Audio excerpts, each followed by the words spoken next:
PM Shri പദ്ധതി മരവിപ്പിച്ച് കത്തയച്ചതിന് പിന്നാലെ CPI സംസ്ഥാന സെക്രട്ടറി ബിനോയ് വിശ്വത്തെ രൂക്ഷമായി വിമർശിച്ച മന്ത്രി വി ശിവൻകുട്ടി. RSSനെ പ്രതിരോധിക്കാൻ തങ്ങൾ മാത്രമേയുള്ളൂവെന്ന് വരുത്തി തീർക്കാൻ ചിലർ ശ്രമിക്കുന്നെന്ന് ശിവൻകുട്ടി തുറന്നടിച്ചു. ഒരു പ്രകോപനത്തിലും വീഴാൻ CPI ഇല്ലെന്നായിരുന്നു ബിനോയ് വിശ്വത്തിന്റെ മറുപടി. PM ശ്രീ പോളിറ്റ് ബ്യൂറോയിൽ ചർച്ചയായോ എന്ന മാധ്യമപ്രവർത്തകരുടെ ചോദ്യത്തോട് മുഖ്യമന്ത്രി ക്ഷുഭിതനായി.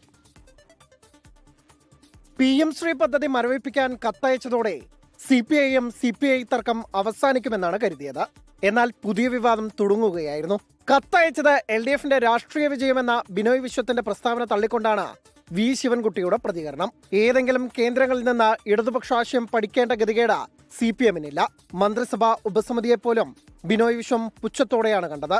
SSK ഫണ്ട് ഇനി കിട്ടിയില്ലെങ്കിൽ അതിന്റെ ഉത്തരവാദിത്വം വിദ്യാഭ്യാസ മന്ത്രിക്ക് അല്ലെന്നും വി ശിവൻകുട്ടി.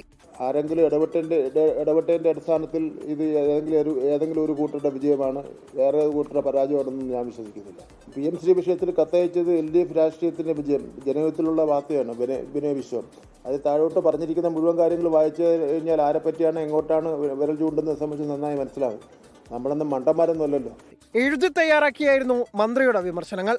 ശിവൻകുട്ടി പ്രകോപിതനാവാൻ കാരണമെന്താണെന്ന് അറിയില്ലെന്നും രാഷ്ട്രീയ ബോധ്യം പഠിപ്പിക്കാൻ താൻ ആളല്ലെന്നും ബിനോയ് വിശ്വത്തിന്റെ മറുപടി. ഇപ്പോൾ ഈ സമയത്ത് ശിവൻകുട്ടി ഇത്രയും പ്രകോപിതനാകാൻ എന്താണ് കാരണമെന്ന് എനിക്കറിയില്ല. ശിവൻകുട്ടിയെ എന്തെങ്കിലും പഠിപ്പിക്കാൻ ഞാൻ ആളല്ല. PM ശ്രീ പദ്ധതി ഉപേക്ഷിച്ചിട്ടില്ല എന്നും മന്ത്രിസഭാ ഉപസമിതി തീരുമാനപ്രകാരം മുന്നോട്ടു പോകുമെന്നും വി ശിവൻകുട്ടി വ്യക്തമാക്കി. ഇതിനിടെ PM ശ്രീ പോളിറ്റ് ബ്യൂറോയിൽ ചർച്ചയായോ എന്ന ചോദ്യത്തോട് മുഖ്യമന്ത്രി ക്ഷുഭിതനായി. പത്രപ്രവർത്തകനായിട്ട് എത്ര കാലമായെന്നായിരുന്നു മറുചോദ്യം. ചർച്ച ഉണ്ടായോ?